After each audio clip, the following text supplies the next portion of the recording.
but I just want to show you a picture of what color space is.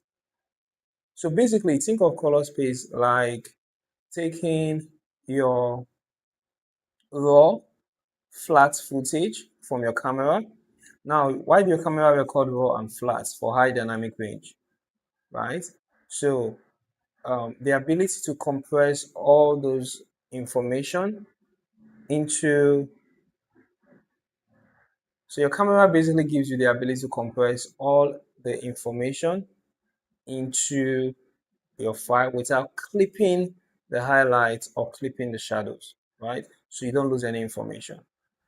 So the computer now needs to understand that compression, how it was done, so it can transform it from raw to Rec 709. But you also need to know that Rec 709 is not the only color space, right? We have a lot. We have the Adobe RGB, right? It's a little bit wider.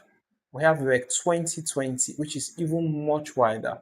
Now, Rec 2020 is used by a lot of high-end monitors can actually see color space as wide as Rec 2020, right? A lot of Apple devices and all that. But the most universal of them all that can work well in all devices is Rec 709. So it's still the standard. So basically, that's what the color space is. And I said there are two things you need to understand when we talk about color space transform is the color and the gamma. So the color is the hue and saturation. So you will notice that in your raw footage, it's almost like there's no color, right? It's giving like a very desaturated, washed out stuff. That's because it's killed all the hue and saturation. So your color space transform will restore the hue and the saturation back, as well as the contrast, which is the gamma. So gamma is your contrast or brightness level.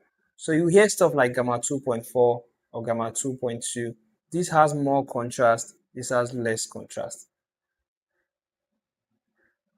It's like that, it's simple like that.